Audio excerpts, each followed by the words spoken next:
Hello and welcome back to our show. We have a very interesting and hopefully and definitely will be an amazing show with Tara and Chris here. From now until November, we will be bringing some of our candidates, the 2020 Democratic candidate, to allow them to talk to you guys and discuss their campaign, their goals, plans, and hopefully they will be able to answer some of your questions and address some of your comments. Without further ado, I will have Tara introduce herself, and then after that, Chris, you can go ahead and introduce yourself as well. So I'm Tara Zrinski. I am candidate for State House in the 138th District. Currently, I serve Northampton County as a county councilwoman. In the other part of my life, I am a mother to 3 sons. I have a 20-year-old, a 19-year-old, and a 10-year-old. And I work in the solar industry, and I'm an adjunct professor of philosophy. So that's just a little bit about me. Okay, well, I'll jump in there then. I'm Christopher McCabe. I'm a single father of 5 kids. I'm in Monroe County. I am not currently running for any office, and I don't really hold any elected position.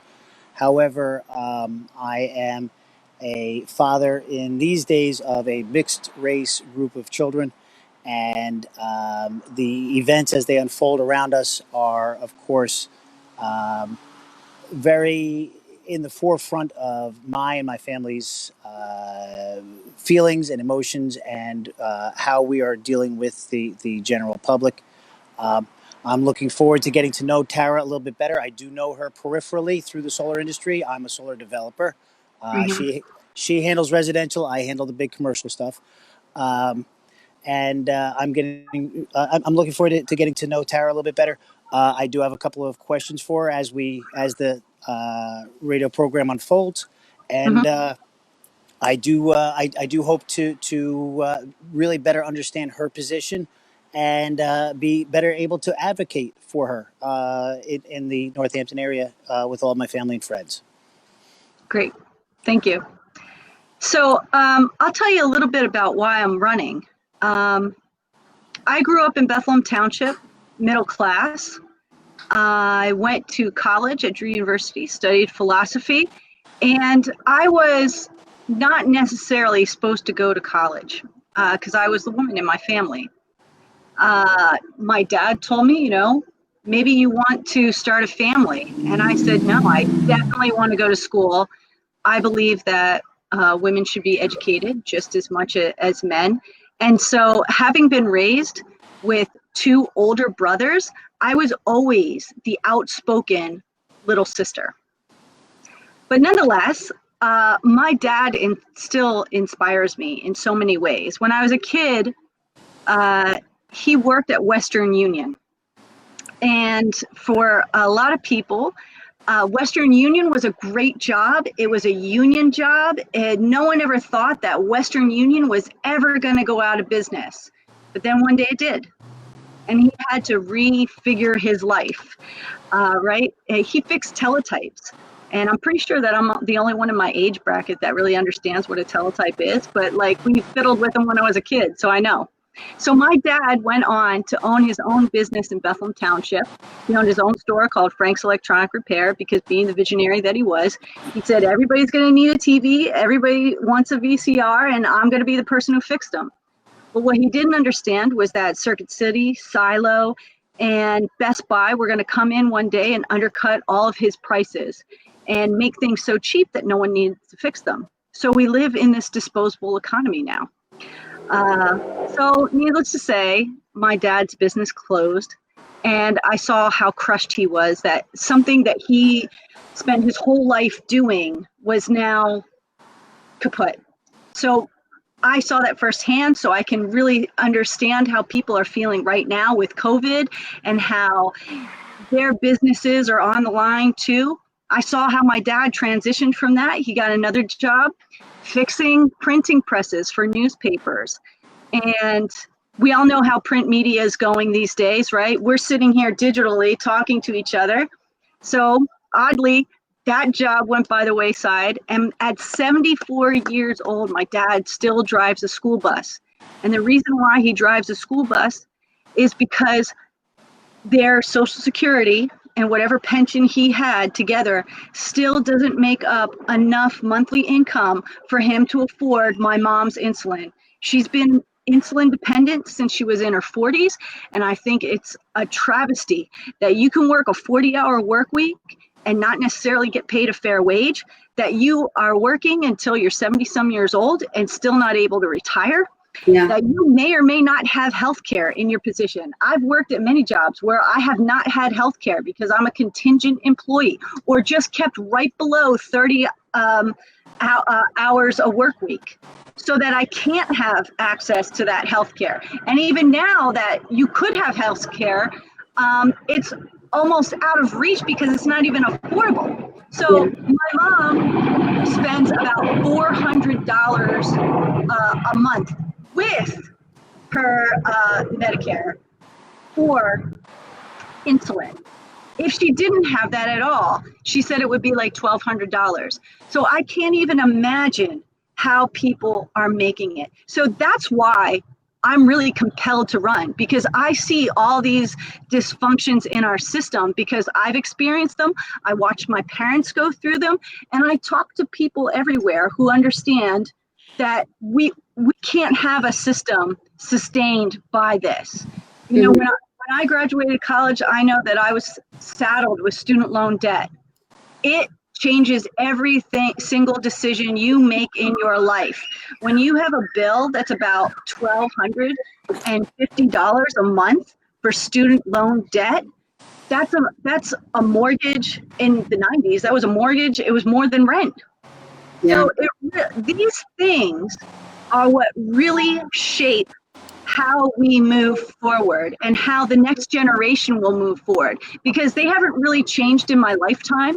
In fact, I think they've gotten worse, and I don't know what kind of future we're going to deliver to our children. So to me, this is really important that I have a seat at the table, that I'm able to influence politics or legislation in any way, and that my voice is heard, because I feel like I amplify the voice of the middle class.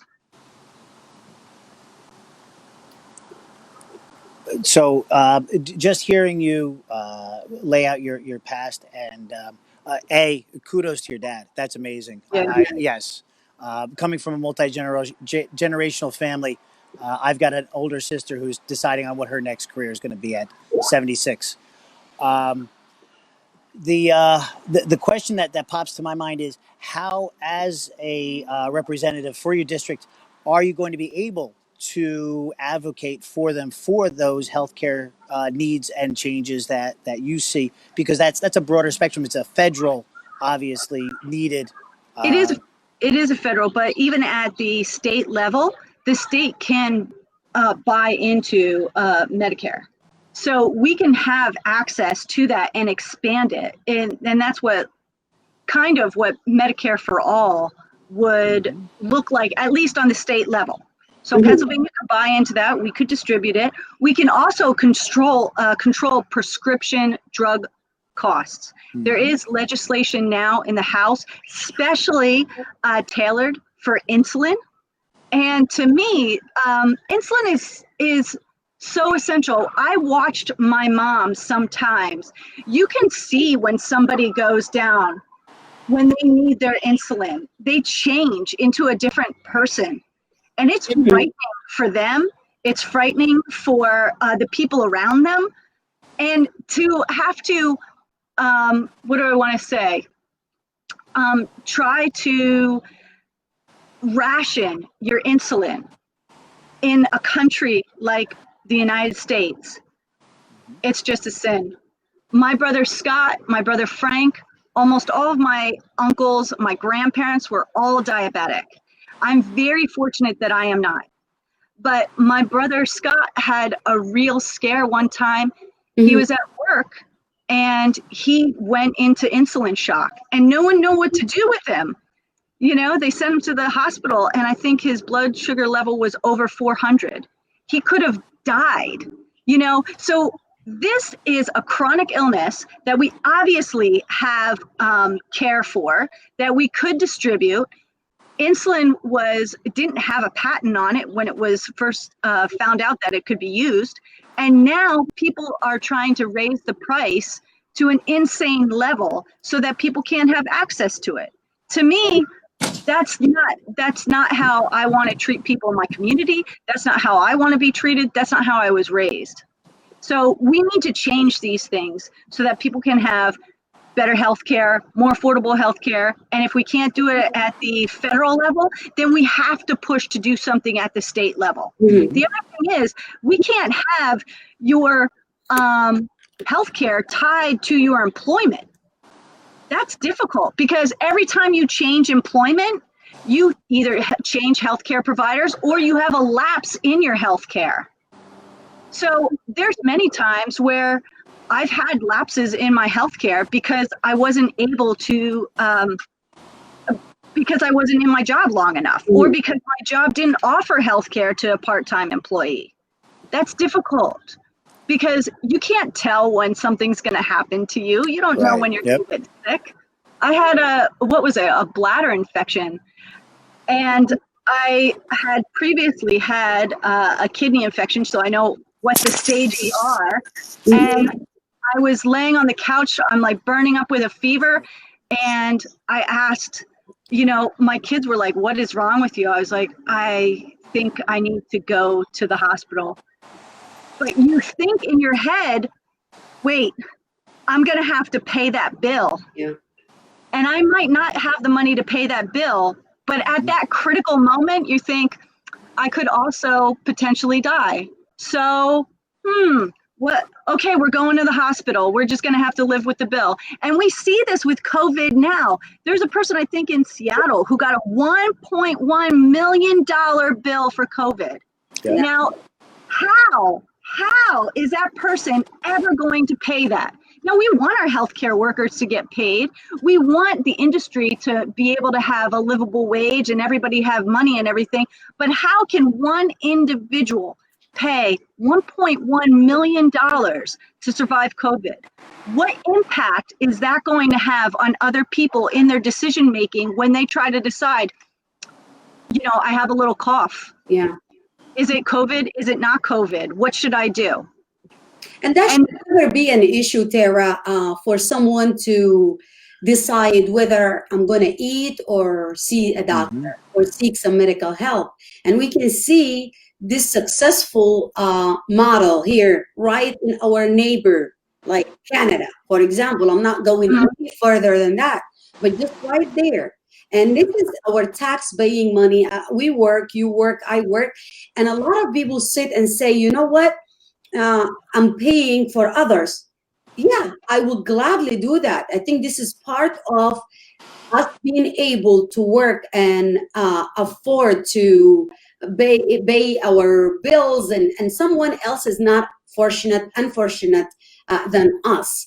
It doesn't gonna kill you. It's not going to kill you if you help that person, and it is not coming right from your pocket. It's coming from the thing is, it's not that people don't want to pay other people's bills or they're not charitable, because we see GoFundMe, we see all these crowdfunding sources where people can direct their money. It's having the choice of where to put that. And that's not equitable. So that falls into another conversation now, because what we want is equity and justice for all people. So when you have more universal healthcare, when you have a healthcare that's accessible by all people, and we're not just specifically directing our money to groups of people that we deem, valuable or meritorious of that, then we will be a country that is liberated, that is free. Because otherwise, then healthcare is only for some and not for all. What we need to do is realize that there are groups of people that could be brought up if they just did not have those medical bills, or if they had access to healthcare. We want a higher standard of living for everybody. And it's not because people don't want to work. People want to work. They want a job. I am a firm believer that people have pride in their work. There is dignity and work. And everybody wants that dignity. You don't want to be handed a check and said, oh, well, this is our charity to you. Right. People want that. And They want to go out and they want to get a fair wage for what they're doing. And they want to be able to get the things that they need. So that's why I'm all about trying to raise the minimum wage and get a fair living wage for people. And just by saying that, I will let you speak, Chris. I'm sorry. Sure. Yep. That's okay. I volunteer at I work with the Capital Coalition on Homelessness, and I know I say that a lot. You have to go and see some of those shelters. You have to go and see there are people there who are working 40 hours a week, but they are not meeting the standard living. They cannot pay their bills. And like what Tara's saying, the minimum wages is ridiculous. And Right. you think homeless people are just someone who is, they woke up one day and they said, oh, I want to be on the street or have my kids be in a shelter. This is not how it is. You need to go volunteer. Just go look and see. A lot of people are working over 40 hours. And they still cannot afford paying $1,200-$1,300 for a 2-bedroom apartment. So it is not, we all need to educate ourselves and try to learn and know the facts before you make, consumptions. Go ahead, Chris. Yeah. Well, no, I wanted to speak, just to the fact that, as you pointed out, it's people want a hand up. They don't want a hand out. Right. That's the biggest one right there. But also in today's current state of events, one of the biggest Facebook arguments that I have is oppression versus opportunity, and the presumption of the people who started in those same, less than living situations, and feel that they work their way out. Why can't the others?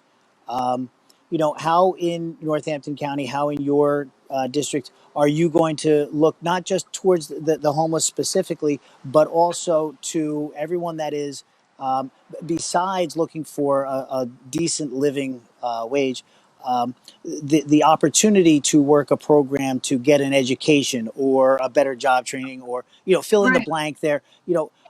What are you going to do? And I believe Northampton County's got a couple of those programs already. I know Easton has one or two specifically, but I believe they're countywide. Well, I want to say that I wasn't always in a great position. There was a point in my life where I didn't have a whole lot of money. I was going through a divorce. I was going to college, working an internship, trying to get a job, and I had people help me. Mhm.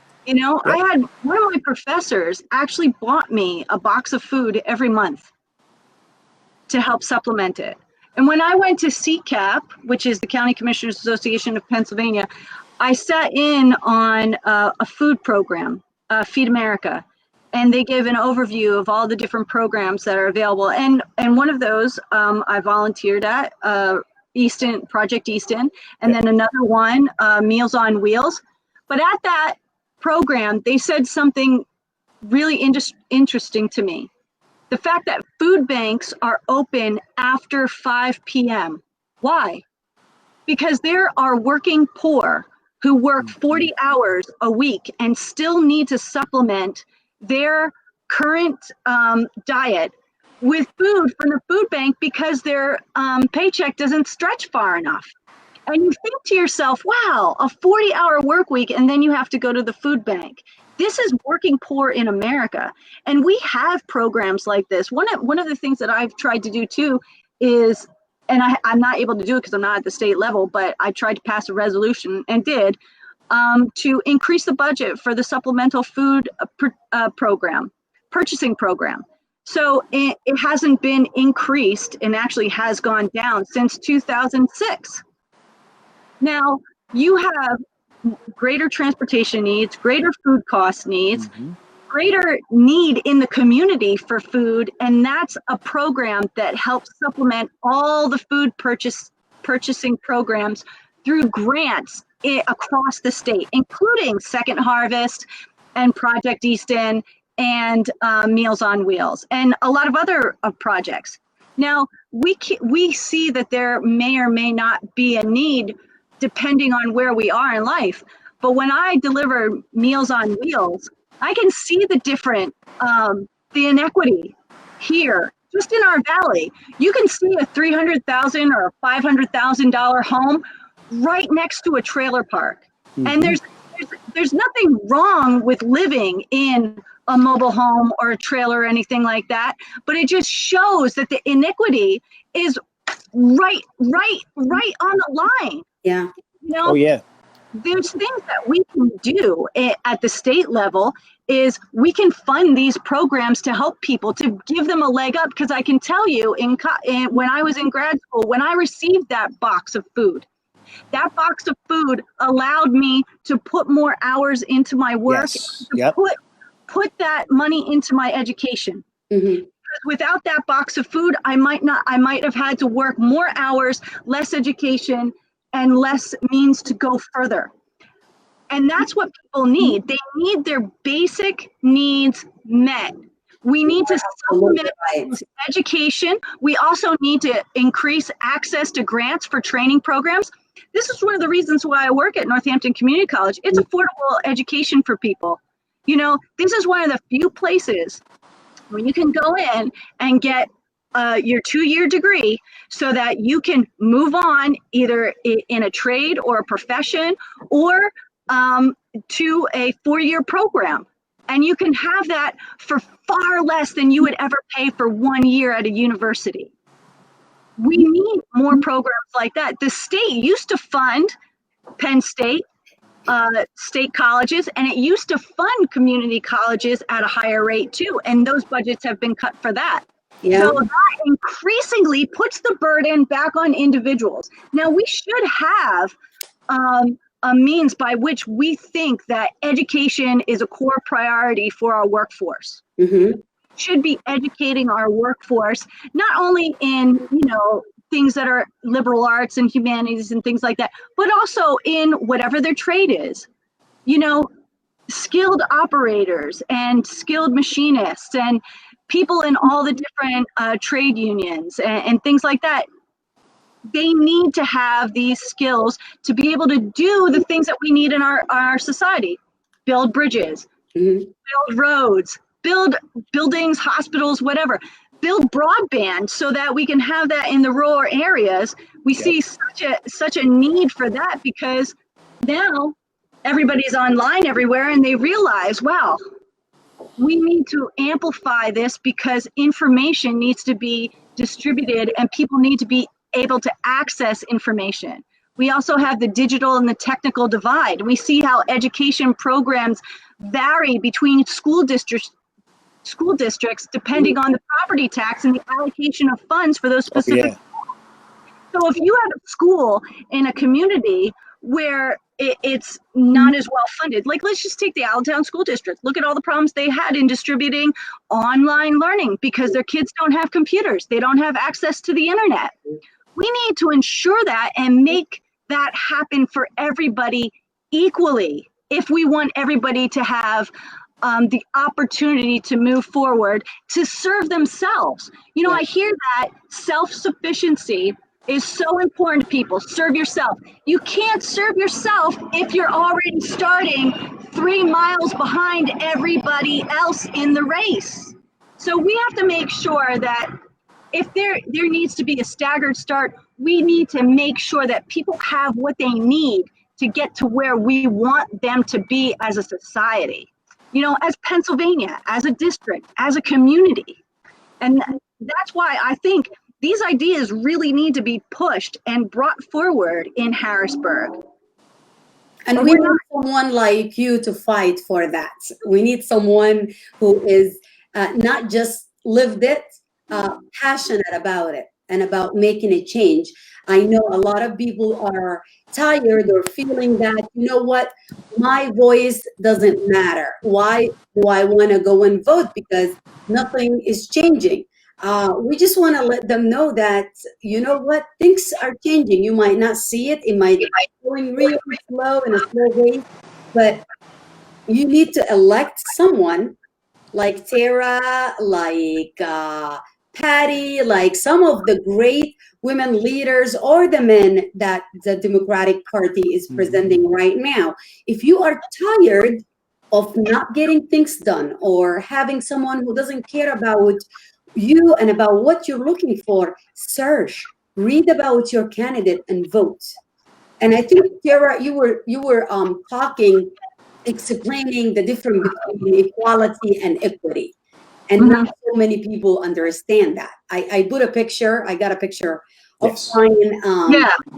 and what you were saying about it, to give someone a head start. If I am like 10 feet, just like what the picture here is showing, and Mhm. I have a baby with me, and we all have the same step stool, size, height, and everything. That's equality. But Right. as you see from that picture, the baby is not going to be able to enjoy the game. Equity is finding, if someone is poor and he cannot afford a startup business or something to get them the same at the same level as someone who already have an equity and have some kind of money to get them started, to give that person a push. If someone need money to eat, like what Pierre was saying for college, and you give them that and take away the burden of them thinking and worrying about how they can afford money, they will succeed in education, in their job. Or I mean, maybe you can explain it better, Tara, or Well, Chris. even better than the economic hand up, your social needs and addressing those are very huge to me personally. Um, Mhm. I know that as a single father coming out of the relationship I was in, um, it was very hard for me to go and find support and the services and the help that I needed to get my feet underneath myself and get my life started. Um, since then, I've heard that a lot of the programs are becoming more equality based on the less gender specific is probably a better way to Mhm. put it. But that's a personal thing. Going out into the community itself and looking at, yes, if I know that my groceries are going to come in for the next month, I can breathe. If my rent is taken care of, then I can breathe. But where am I at with knowing that my children are going to get the support that they need in the school district, that the children are going to get the support on the playgrounds, at the after school curricular activities. And those people that are running those programs are going to get the support that they need and the dollars and anything else that's going to help to let them be the voice for myself, my family, and my children going forward. So Mhm. we can then become, as you said earlier, Tara, the community that we all expect. Yeah. Well, I noticed that one of the things that Governor Wolf wanted to put forward in his budget was increasing the average education salary for an educator Mm-hmm. to 43,000. And I think that when I read the article, the average was like 18,000 or something like that. And I thought to myself, oh my God, who can live on $18,000? That's not even that much. When you think about what a family needs in this day and age to survive, to live just like an average life, I think the median annual income is somewhere around 50 some $1,000. So when you have teachers working for less than that, what kind of education do you think they can give their kids? Because when they go home from school, they need to go to their second job. This is the same thing that we should think about with healthcare workers and also with daycare. When you drop your kid off and you know that you're dropping your child off to somebody who makes minimum wage or just a little bit above, Yeah. maybe they're not 30 hours a week. Maybe they have two other jobs or another job or something to supplement their income or to supplement their health care. You know that they're tired when they get to work. And are they giving the best care for your child? Now, I'm not saying anything against child care workers because they're essential. We Mm-hmm. need them. If we want people to go out and be able to work, we have to take care of our children, but we Mm-hmm. also have to pay them a fair wage. So beyond that, when I look into schools and I look at how many like school psychologists or school therapists there are, I know that there is one sometimes that floats between 5 schools. Now, if you have a couple hundred kids in each school, do you think that one therapist can help them if she or he is floating between 5 schools? Right. And how essential is that? Because we have like zero tolerance, we have a lot of bullying, we have cyberbullying, we have so many other ways where kids can bully other kids, and we're not addressing that. No. It's not just on the playground anymore. It's after school, it's before school, it's on the internet, it's through the email, it's through social media. We need to be very vigilant, and sometimes parents can't be that vigilant, can't check everything. And kids go to school and they're hurting. They need somebody in their schools individually. So Yeah. we have to increase the budget so that we have a better program for our children. Mm-hmm. Also should have our teachers skilled in how to have these conversations with children, more continuing education and in-service days that teach how to talk about race, how to talk about equity, how to have difficult conversations about cyberbullying or other things that are really affecting children these days, gun violence in schools. For a long time, my son was afraid to go to school because there were so many school shootings, like every day. Yeah. Now that they don't have school, now they're afraid of COVID. But Yeah. can you imagine? Sometimes I sit in my son's position and look out through his 10-year-old eyes and think, wow, what a world we have handed our children, where they look at school and think, oh my God, I can't go to school. I might die of a virus, or I might die of, gun violence in my should my teacher have a gun or should my teacher not have a gun? I'm like, why Yeah. are you even thinking about this? Mm-hmm. But for a 10-year-old to have to think about these things, as an adult in the room, you have to think, what kind of world are we handing them? Well, what kind of a staff are we presenting to those children to be able to deal with that trauma and drama that the kids are experiencing? You mentioned that the teachers are making somewhere around 18,000 or so a year to start, and you Average know, in Pennsylvania, so it's right, yep, different schools yeah, and things like absolutely, absolutely. No, my point is how invested in your child is that teacher if they're not making more than a barely living wage, um, and of course then the stress of the child is only going to be added to because the teacher isn't aware of what that child is going through. You know, we demand our teachers and the staff to be first responders, to be the ones who will pick up on the social cues of abuse at home or nervousness because of cyberbullying or just the list goes on and on. Um, but we're not paying them a living wage. We're not giving them the resources that they need to help facilitate to our children's needs. And then on top of that, we're adding to the teachers' trauma. I mean, by again school violence and COVID, and the teachers are experiencing that just as much as the kids are. that. Um, you know, so what are we as parents doing to help support the teachers, the schools, the school boards, and how are we acting as a community is probably the best way to look at that. And then that comes full circle to, well, how do we have a community if we're not capable of living and eating and paying rent in that community? So it's Yeah, a wild, weird circle. it is. And I look at it in sort of like a philosophical way. And I want to make a correction that Governor Wolf changed the minimum wage from 18,000 to a minimum wage of 43,000, and that the average is 67,000 for teachers. So I just want to make sure that we're talking about the same thing. That's a minimum wage. But to think that there has to be a minimum wage increase for teachers because there's somebody getting 18,000. And I've talked to people in various school districts that are, making $25,000, $26,000 a year. It's tough. But when you think about how people regard education or how they regard teachers in the community, there's a lot of people who say that, teachers get paid a lot. They only have to work 10 months a year.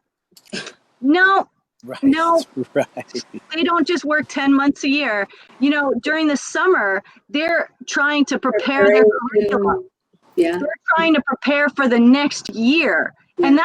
And that might mean taking additional classes. That might be continuing education. That might be like physical preparation of writing curriculum and designing different lesson plans. So they're not just taking off and sitting by themselves at the pool. They're working every day to make sure that our children have what they need to be good citizens, to be part of the workforce, to be agile and nimble in their intellect. And we don't necessarily respect that as much as we should. Yeah. Teachers and educators should kind of be at the top of the heap when we think about who is preparing not only our children, but our society for the future. And to think of it this way, just like what the parents do at home and how we are the vital person, the main person that make our kids understand the world or how they treat others. Teachers do the same. The kids spend 8 hours maybe? Sometimes at least. And they're not receiving, like you said, enough money to make them free from stress, from thinking about other things. Some of them have a second job. And this is not how it's supposed to be. And truly, and not just the therapist, like before your age and my age, when we get bullied at school, you come home, you shut that off because they can't reach you. Now they can reach them through their phone, like you said, the internet. So the therapists are needed. And sometimes, like you said, they have to deal with 500 children who are facing more than what we can comprehend as an adult, Thinking about that, if you put yourself in that child position, and that's what we always push, and I'm going to just move you a little bit to systemic racism, and that's part of what you were talking about, education. I know when we talk about systemic racism or systemic oppression, people just think about part of it, which is just the color, the race. Think about the whole thing. The education system is not meant.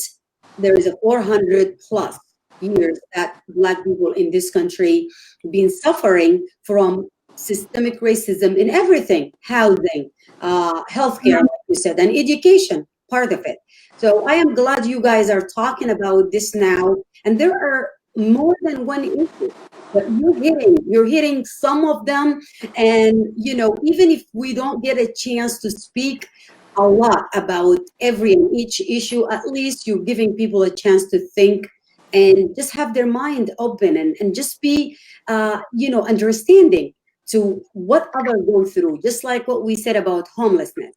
So go ahead, Tara, finish. I'm sorry. Oh, no, it's okay. I was just thinking, in this day and age, like I talk to my son and he can't even comprehend like racism. When he looks on the TV, and now we're like bombarded by these images of Black and brown individuals getting killed by police, and it's very difficult because you don't want to teach your children you don't hate the police. They're supposed to be there to protect and serve, right? We got that. But there are some cops that use their power in an abusive way to enact even their complicit bias or their subtle biases that they might not even be aware of, because we haven't had really this dialogue. I think in our society, we really try to suppress the idea that racism still exists. Yeah. we tried to say that no, we're better people. We desegregated. People can use the same restrooms now. They can go to the same restaurants. It's fine. Everything's good. That person's going to get a job and treated fairly. But what we don't realize is that the residue of racism it still lingers in every aspect of our society. Mm-hmm. We might not be aware of it because, and this is one of the examples that I gave when I spoke at the Black Lives Matter movement in Hellertown. Mm-hmm. I was in Hellertown, and actually I traveled to Europe, and as a white woman, I traveled with $500 in my pocket and a one-way ticket. I was pretty confident I'd find a place to stay. I was pretty confident I'd find a job. Why? I don't know. I was 19, but I never thought in my head that anybody would do anything to me because of my race or my gender necessarily. Mm-hmm. And I was backpacking with an individual. He had dreadlocks and he had dark skin, and we decided that we were going to hitchhike one day. No one would pick us up in the Czech Republic, no one. And I couldn't figure out why. And he was like, I know why. And I was like, why? And, everybody would say, not you, we'll take her, but not you, or just you. And I started to get the picture. I was like, wow. And he told me, this is status quo for me. Yeah.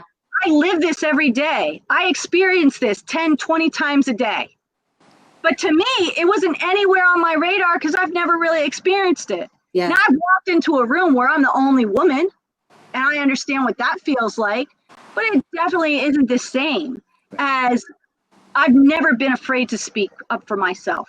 Mm-hmm. I've never been afraid that somebody was going to call me a pejorative term that would belittle and degrade the complexion of my skin. Yeah. I never felt that I wouldn't get a job because of my color. I never felt that someone would draw a gun and put it on a table because they were afraid to be in my presence because of the color of my skin. And that's what we're dealing with. People don't understand their privilege, their power, and how to use it in society to end systemic racism and to amplify and lift up those in the community that have been oppressed. Yeah. And one of the we have to do. One of the things that I always try to explain to people is we're calling for defunding police or demilitarization of the police, change to the police departments, whatever term you happen to hang on to, but really the system itself is what needs to be changed. It's the police are the front line, so we see them. We see they're now being recorded. We understand that they've had a bully relationship at times, with the community. But it's the prosecutors, it's the judges, it's the elected officials who have kept those judges and prosecutors in place. It's the corporations who have funded the politicians and the judges, et cetera, et cetera. System means system, not one little cog of that entire machine. Mm-hmm. Sadly, I do have to drop off. Ladies, thank you. Thank you you. both honor me by letting me participate here. I of course, I'm running out on the big white elephant in the room, which is but if anybody wants to know my opinion, my page on Facebook is public, and you can understand my take and my stand. Black Lives Matter, and until Black Lives Matter, no lives matter. Thank you both so much. Take care and stay safe. Thank you, Chris. And Tara, I think what you were explaining right there before Chris got into the discussion, part of white privilege, when we talk about white privileges, a lot of people don't understand that this is not something people made up. When you wake up, there is a difference between you and I, and not because someone went to school more than the other. Right. Yes, there is a huge difference between you and I. You are running for a political, becoming a political person. You have a campaign, all of that. But if we both walk on the street, no one knows what I do and no one knows what you do. They will Right. look at us and say, you know what? She looked like a threat to me. And that's white privilege. A lot of people don't understand that. So I think your story about the hitchhiking, it hit home. So Yeah. continue.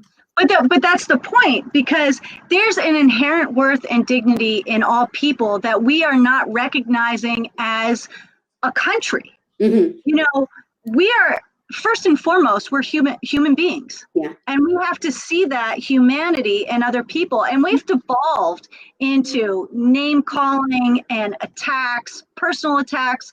I mean, we see them on the Facebook and everywhere else. So the idea that somehow I can demean you Yeah. and make myself feel better about it is what's at the heart. See, what I like to explain to my students too is that what we're really fighting Yeah. is not all these different interest groups. We're not fighting LGBTQ. We're not fighting Black and Brown. We're not fighting Latino. We're not fighting, immigrants. We're all the little people who have been pit one against each other, Yeah. while these big corporations are funneling money all the way up to the top. Mhm. They have us fighting for crumbs and fighting amongst ourselves. Exactly. And so we keep doing it, and we can keep perpetuating it, because when we look, we're better than the person to our left, or we're better to the person to our right. Well, at least I'm not that person, and I don't have that, and I'm going to make myself feel better by doing this, X, Y, Z. Uh-huh. And we have to get past that. And that's why Black Lives Matter is so important. Because in that Black Lives Matter movement, there is equity and solidarity among different and diverse communities of people that are breaking down the barriers and the walls between, and just ridding us of these illusions that we are at all different. Mhm. So now we can confront the real problem about equity and justice. We can say that it isn't, regardless of whether you are Black or brown or white or gay or transgendered or whatever. You have rights and you have human worth and you have dignity, and you should be able to function in this society. Whether you're married or single, whether you're young or old, you should be able to make a fair wage. You should be able to have health care. You should be able to live a good life and a quality of life without disparaging remarks from your neighbor, from your employer, or from anybody else, from your government. Now we see it coming from our government. Like, I can't even imagine. It hurts. And it should hurt everybody to the point where they feel so moved to do something to change it. And that's why people are out in the streets yelling and screaming. Thank you. That's why they're out there, because we have to be out there, because we have to be heard. And continue being out there. I know a lot of people are just talking now on Facebook, and I'm going to let you also talk about some things that you are facing. And I know so many of my good friends who I understand they have a very conservative family. Maybe you have a grandfather who look at what you're doing now and feel ashamed and shame you, try to make you feel bad about what you're doing and speaking out. But there's a lot of people out there saying, why are you still protesting? We are still protesting because nothing is going to change. This is not the first murder we saw on video. And I'm going to ask you to put a line under we saw and what's happening under our own eyes. How many videos that we did not see? How many issues that were brushed under the rug and we don't know about? And every year we go out and march and make our voice heard. Couple months it dies, and then nothing happened. The same police are recycled. The same people who are shooting and killing unarmed Black men and women are still out there, not just practicing, but we are happily handing them guns so they can do it all over again. So that's why people are still protesting. And I know you faced a lot of heat for that. You might want to, do you want to talk about it? Or if you don't feel comfortable, you can move. No, it's okay. I mean, obviously, as a woman in politics, there is still this idea that men are the ones who deserve the seat at the table, and women are given the privilege because they're allowed to be at the table, not because they're equally sharing decision making, but because they've been allowed, which points to not a power with, but a power over, and an assumption that there still is a hierarchy and a dynamic that we need to overcome. Now, that has made me a little bit of a target because I talk about that a lot. You know, I studied philosophy, I studied feminism. I understand the different waves of feminism that came through, and I'm part of that too. I'm part of, this fourth wave of feminism that has come through and acknowledges some solidarity with the environment. How we have to protect the environment as a caregiver, as a steward to the environment, and how we can't continue to pollute the air and the water and think that that nature isn't going to come back and try to do damage to humanity. We see the wildfires, we see the the temperature increasing year by year. It's always the hottest month on record. Every month the planet is heating up.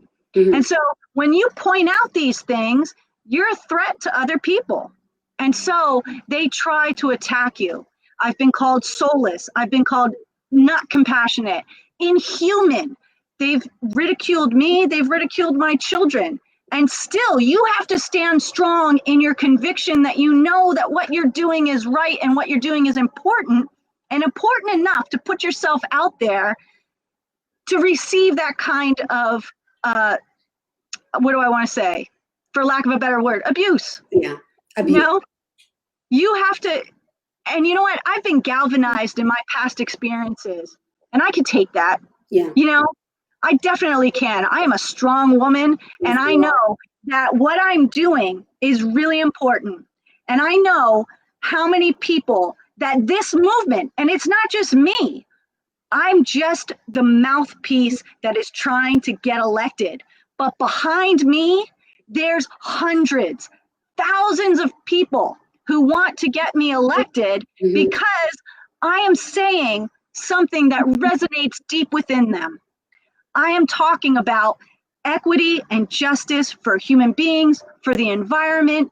I'm talking about, a sense of fairness that goes beyond what we've experienced.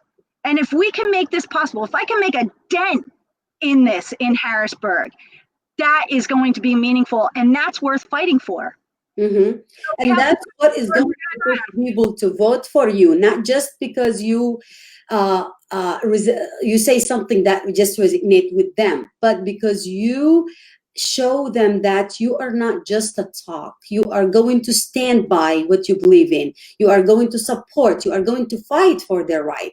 And I think everyone listening to us right now, or they're going to listen to this after we finish, they need to go learn. You guys need to go and learn more about what Tara is all about, what she stands for, and support. And I'm not just saying that because I do believe she is a good fit and she will make a huge difference, but I want you to make that informative decision on your own. Learn about her and about any candidate, every candidate that we bring, or every candidate that is running. Know what they stand for. And Tara, you are a strong, inspiring woman. I am honored to know you. And I know you will do an amazing job. I'm going to just give you a few minutes to talk to people why they should vote for you and why they should vote, why voting is important. Yeah, voting is important at all, because if you don't vote, you don't have a choice. For me, voting means that I am a stakeholder in what is happening in the world. I could either say I was for it or I was against it, depending on how I voted. But this is our country. This is our state. This is our community. This is how we form it.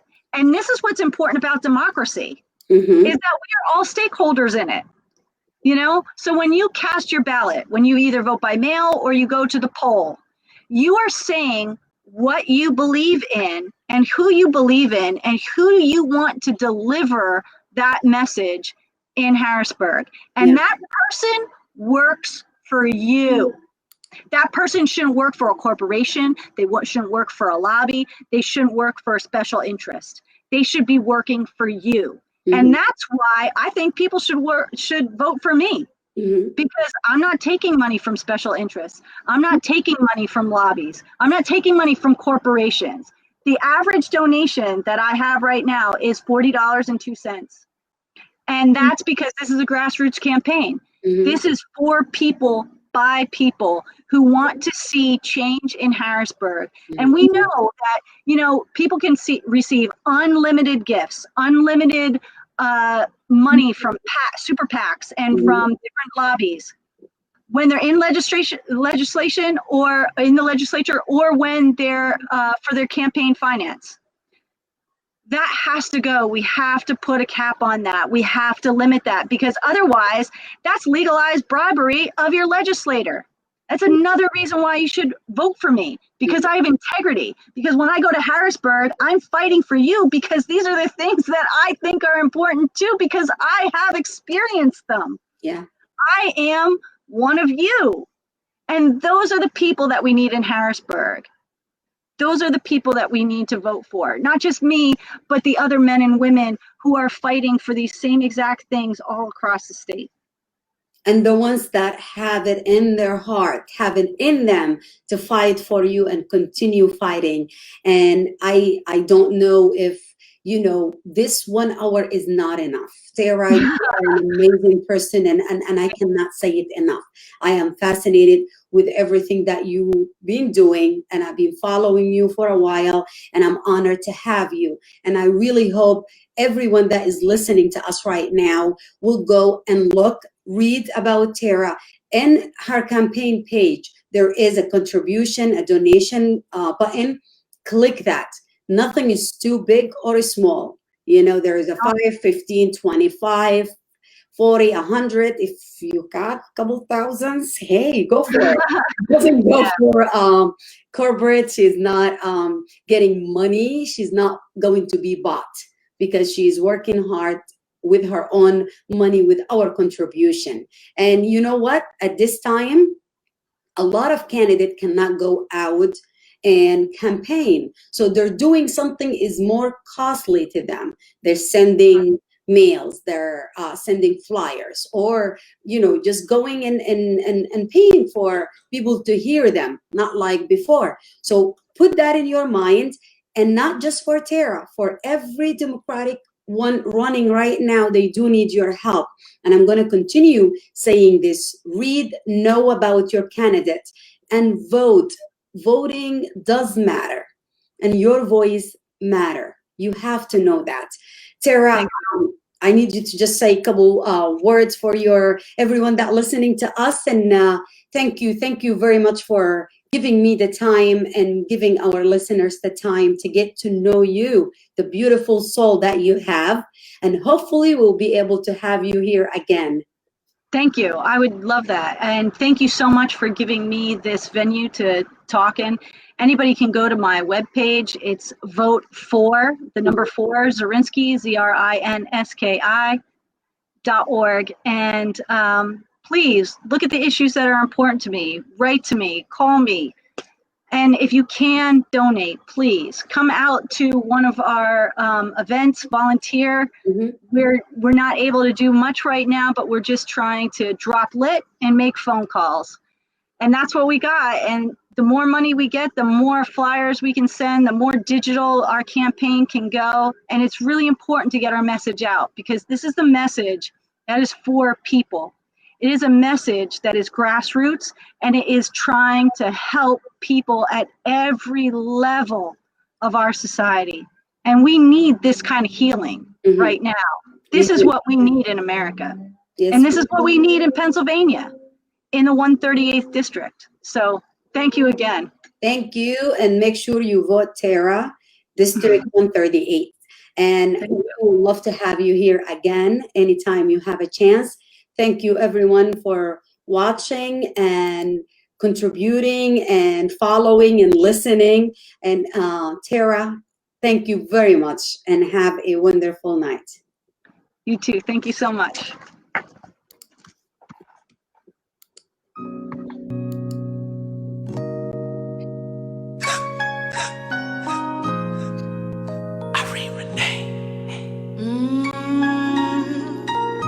Black lives.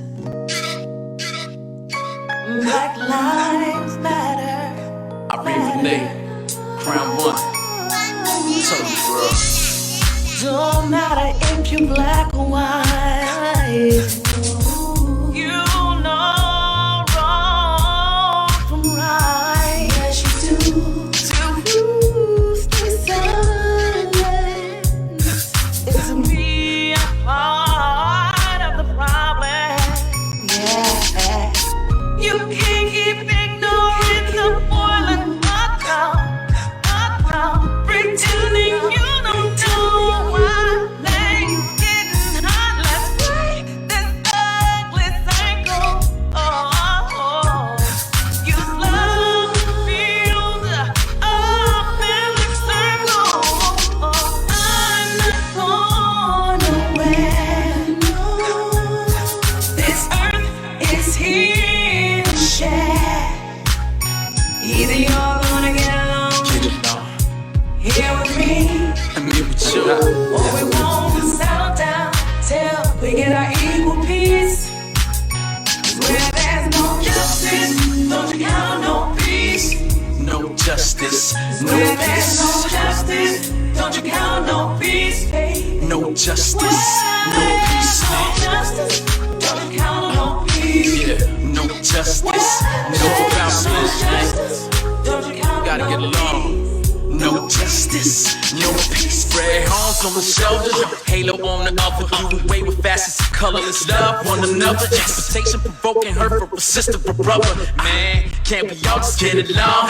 Round the king, unity is strong and division is weak. And if we multiply the love, we add it to the family. Procrastinating action is needed. My Andrew once said facts and fundamentals.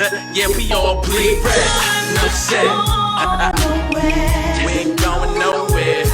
This earth is here to share. So, yeah, it's all about peace, man. Here with me, And me with you.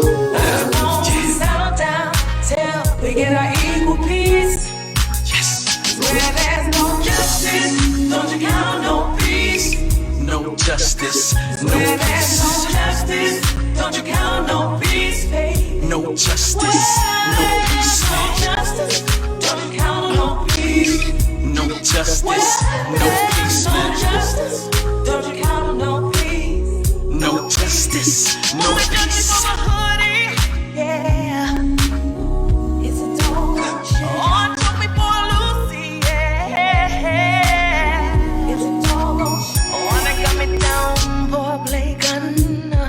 It's such a shame. Oh, for being the outspoken one. I'm not going nowhere. This earth is here to share. Either you're gonna get along Get it on. here with me, And me with you. or we won't settle down till we get our equal peace. Where there's no justice, don't you count no peace. What's going No on? justice, no Where there's no peace. justice, don't you count no peace, baby. No justice, no peace. No justice, don't you count no peace. No justice, no peace, No man. justice, don't you count no peace. No justice, no peace. If America does not respond creatively to the challenge to banish racism, some future historian will have to say that a great civilization died because it lacked the soul and commitment to make justice a reality for all men. I'm not going nowhere. This earth is here to share. Either you're gonna get along here with me, or we won't settle down till we get our equal peace, equal peace, equal peace. No justice, no peace, man. No justice, no peace, man. No justice, no peace, man. No justice, no peace. Ain't gonna let nobody turn us around.